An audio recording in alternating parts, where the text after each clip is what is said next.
L'instant M avec Sonia De Villers. Ben voilà, c'est ça d'avoir Philippe Vandel sur son plateau. Bref, c'est une question très sérieuse. Allons-y.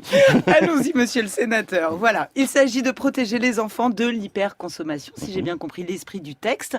France Télévisions avait depuis longtemps supprimé les pages de pub des tranches destinées aux plus jeunes. Les tranches destinées aux plus jeunes, c'est Zouzou, c'est France 5 et c'est les 2-4 ans. Oh, je me suis endormi, on dirait. Papa, tu dois faire un petit dodo pour aller mieux. C'est comme ça qu'on fait quand on est fatigué. Tu as raison, Choupi. Je vais dormir 1 heure. Tu peux m'apporter mon réveil, s'il te plaît?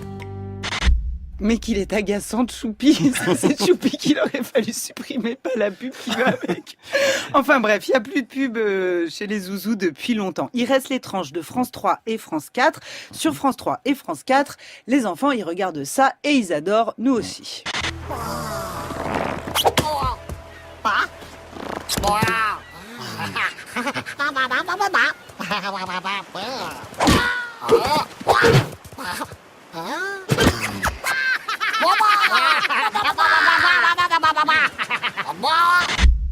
Monsieur le sénateur, nous avons entendu les... Lapin crétin. Bravo. Bref, Production Ubisoft, je peux vous détailler les budgets ou ses produits, je connais très bien. Formidable, on va y revenir. Donc vous avez choisi de supprimer la publicité sur ces tranches-là et également sur leur déclinaison numérique. Pourquoi ?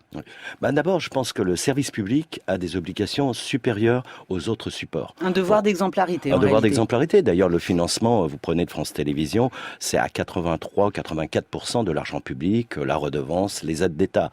Donc la publicité est un petit supplément d'âme. Il se trouve qu'en 2009, le gouvernement Fillon avait décidé de supprimer la publicité après 20h, de 20h à 7h du matin. Et que ça a été une catastrophe. Ça a peut-être été une catastrophe. En tous les cas, ça n'a pas changé. Ça n'a pas changé la nature des programmes. Non. On a laissé les plus fragiles. Mais ça a mis France Télévisions dans un état de grande fragilité économique. Je ne suis pas tout à fait sûr. Parce que quand vous regardez l'évolution des budgets, c'est le seul service public en Europe dont les budgets et les aides progressent au cours des 7 dernières années, ce qui n'est pas le cas dans la plupart des autres pays. Vous savez, il y a une crise économique. Notre pays, et je participe de ces gens-là, à la Commission des finances, maintiennent, voire font progresser le niveau des ressources de France Télévisions. Alors, puisqu'on parle grossier, allons-y. Puisqu'on parle gros sous, allons-y. C'est-à-dire qu'on avait envisagé une hausse de ce qu'on appelait avant la redevance. Ça a changé de nom techniquement, mais c'est toujours la redevance.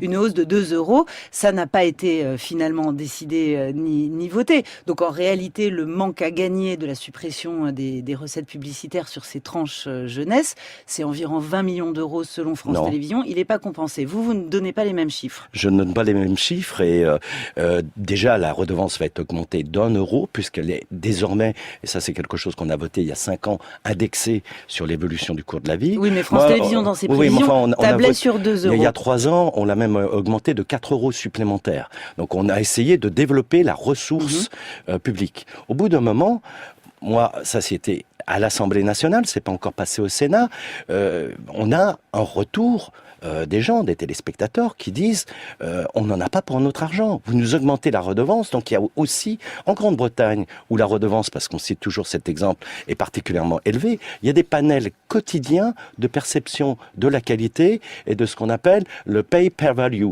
On paye pour juger la qualité.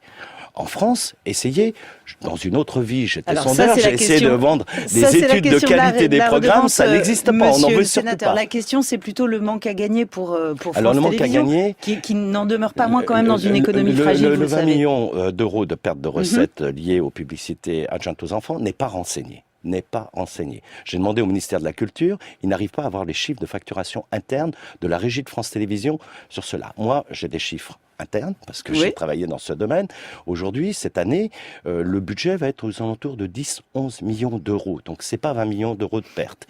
Et il a été décidé, puisqu'on a quand même une ministre de la Culture et de la Communication, Madame Audrey Azoulay, que je remercie, que je félicite, qui a changé de point de vue par rapport à ma proposition de loi, par rapport à Madame Pellerin, qui était complètement fermée et hostile à la discussion, qui a provoqué, à partir de ce qu'on appelait la taxe Copé qui compensait, elle a augmenté de 17 millions d'euros.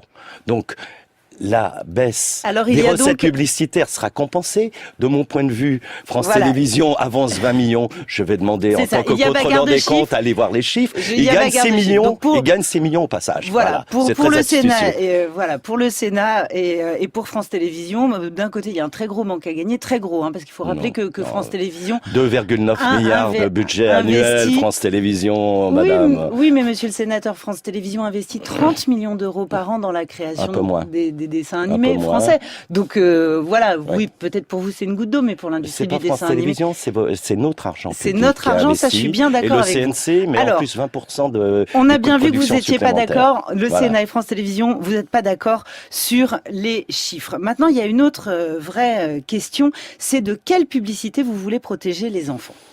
Moi, d'une manière générale, je dis, c'est pas protéger de toute la publicité. Dans un premier temps, c'est offrir un espace alternatif sans publicité. Une sorte de refuge, en fait. Un enfant est exposé par jour à 2000 signaux ou sollicitations commerciales. Ça va du logo qui est affiché, de l'enseigne qui est dans la rue, les affiches dans le métro, et bien sûr, ce qu'il voit à la télévision, ce qu'il entend à la radio, pour tout type de produit. Je pense que pouvoir disposer, dans le développement mental d'un enfant, d'avoir la possibilité d'avoir un espace. C'est un peu comme entre l'école publique et l'école privée. Il y a le choix. Eh bien, je voudrais au moins que le public permette sur les enfants d'avoir une alternative à des programmes de qualité et un environnement de qualité. Parce que par ailleurs, j'ai lu l'avant-propos de votre rapporteuse qui dit que les enfants deviennent des objets de convoitise pour les grands industriels qui peuvent leur inculquer des réflexes alimentaires nocifs ou les formater à acheter des produits de piètre qualité fabriqués en Asie par des multinationales. Mais quand on regarde en fait les annonceurs de France Télévisions, en fait, il y a que 3 groupes alimentaires et ils viennent loin derrière les premiers annonceurs. Donc en fait, c'est plutôt le jouet. Et pour des multinationales qui fabriquent qui sont tous en les Asie, groupes étrangers à 80%, 60% en Chine production. Leur deuxième annonceur, c'est Hasbro. C'est un groupe familial avec son siège en Savoie. Hasbro, attendez, on va réviser un petit peu les chiffres, mais je peux vous dire, 80% des annonceurs télé en jouets et en jeux sont des groupes étrangers, 60% de la production de jouets est fabriquée en Chine. La question est pas tant là, c'est un marché qui est déjà extrêmement dynamique, qui a progressé de 10% au cours des 3 dernières années. Aujourd'hui, les foyers dépensent 200 € par enfant en moyenne en jouets. Il y a une inflation, on donne une incitation, parce qu'un enfant, on lui dit, tu dois avoir ça. Et souvent, pire, sont utilisées des techniques marketing que moi je conteste, qui s'appellent la stratégie de la rareté. Vous avez le nouveau produit d'une marque de petits jouets qu'on emboîte, pour pas donner de marque. On va faire une pression publicitaire, une campagne pendant les 3 derniers mois avant Noël de plusieurs millions d'euros. Mi-novembre, le produit est introuvable. Les parents courent partout. Certains achètent aux enchères 5 fois, 10 fois le prix sur des sites de vente. Par ailleurs, les parents, ne trouvant pas le produit, achètent un produit de la même gamme en substitution. L'enfant ouvre le paquet à Noël, c'est parce qu'il a voulu drame, et le produit est à nouveau dans les rayons à partir du 15 janvier. Alors la vraie question, c'est comment les enfants sont-ils informés de cette rareté? Qu'est-ce qui leur donne envie, etc. Ils ne sont pas informés, on suscite l'envie et on crée la rareté. On crée la rareté, mais enfin, il faut leur faire passer le message. Je vous fais écouter un petit extrait d'une chaîne YouTube créée par une marque de pâte à modeler qui s'appelle Plaido. Bonjour et bienvenue sur Madame Récré en français. Aujourd'hui, nous allons faire des burgers pour Shrek et son ami le singe. Voilà, c'est-à-dire que vous savez très bien que les enfants passent un petit peu de temps devant la télé, mais beaucoup et de plus en plus de temps devant les chaînes YouTube ou devant les contenus vidéo en circulation sur les plateformes, que là, il y a de la publicité au début de chaque vidéo et qu'il y a même des marques type Plaido qui créent des petits contenus, des petits programmes courts pour enfants, très ludiques, très bien fichus, qui sont là pour mettre en scène leurs produits. Je connais assez bien, j'ai 5 enfants... 27 ans jusqu'à 3 ans. Donc, vous voyez, j'ai vu l'évolution. Ce que vous dites n'est pas rigoureusement vrai, parce qu'en fait, un enfant aujourd'hui, entre 4 et 14 ans, passe en moyenne 2 heures, 2h09 par jour, selon les données médiamétriques. Devant la télévision. Le temps passé, essentiellement devant, pas que des programmes enfants, mais beaucoup.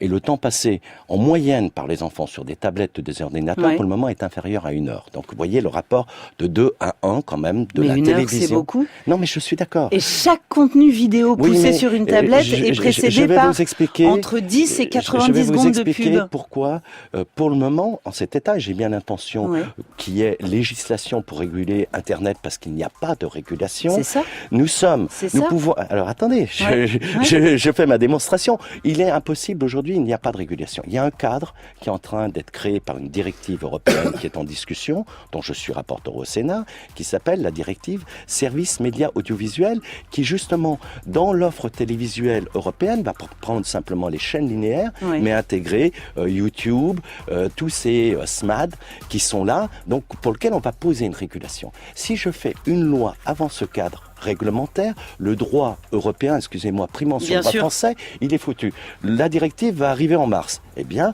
je remonterai à l'assaut parce qu'effectivement, le risque, c'est moins les chaînes privées jeunesse françaises où il y a une autorégulation. Moi, je les rencontre, on discute et on dit attention, il ne faut pas aller trop loin que ces chaînes-là. Donc, on va passer à l'offensive, mais il y a un temps, il y a une démarche législative. Vous en parlez, monsieur le sénateur. Merci d'être passé par l'Instant M. C'est la fin de l'émission. Bonjour Ali Rébéi. Bonjour Sénat de Villers.